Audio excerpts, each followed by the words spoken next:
একসময় এক গভীর জঙ্গলে থাকত এক ভয়ঙ্কর শক্তিশালী সিংহ। পুরো জঙ্গলের রাজা ছিল সে। তার গর্জনে কাঁপত গাছপালা, ভয়ে লুকিয়ে পড়ত সব পশুপাখি। সবাই তাকে খুব ভয় পেত, কিন্তু সিংহ ছিল নিজের শক্তি নিয়ে খুব অহংকারী। একদিন দুপুরবেলা খাওয়া দাওয়া শেষে সিংহটি একটি বড় বটগাছের নিচে শুয়ে গভীর ঘুমে পড়ে গেল।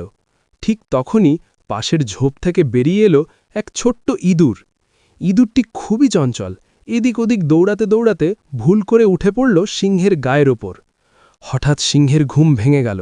রাগে চোখ লাল করে সে ইঁদুরটিকে থাবার নিচে চেপে ধরল। তুই আমাকে বিরক্ত করেছিস, এক্ষুনি তোকে খেয়ে ফেলব, গর্জে উঠল সিংহ।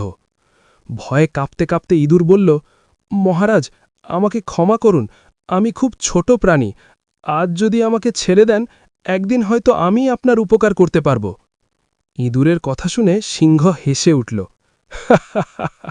তুই আমার উপকার করবি? বিদ্রুপ করে বলল সে। তবু সিংহের মনে একটু দয়া এলো। সে থাবা সরিয়ে নিল আর বলল, যা, চলে যা, আর কখনো আমার সামনে আসিস না। ইঁদুর দৌড়ে পালিয়ে গেল, কিন্তু মনে মনে ঠিক করল এই উপকার সে কখনো ভুলবে না। বিপদে পড়ল সিংহ। কয়েকদিন পর একদল শিকারী জঙ্গলে এলো। তারা সিংহ ধরার জন্য শক্ত জাল পেতে রাখল। না বুঝেই সিংহ সেই জালে আটকে গেল।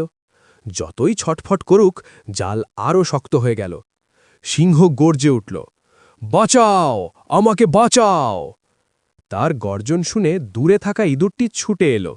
জালে আটকানো সিংহকে দেখে সে এক মুহূর্তেও দেরি করল না। ধারালো দাঁত দিয়ে জালের দড়ি কাটতে লাগল। কিছুক্ষণের মধ্যেই জাল ছিঁড়ে গেল। সিংহ মুক্ত হল। লজ্জায় মাথা নিচু করে সিংহ বলল, আজ বুঝলাম, ছোট বলে কাউকে অবহেলা করা ঠিক নয়। তুমি সত্যিই আমার প্রাণ বাঁচালে। ইঁদুর হাসতে হাসতে বলল, বন্ধু হলে শক্তি বড় কথা নয়, মনটাই আসল। সেই দিন থেকে সিংহ আর ইঁদুর ভালো বন্ধু হয়ে গেল। জঙ্গলের সবাই এই গল্প থেকে শিখল এক বড় শিক্ষা।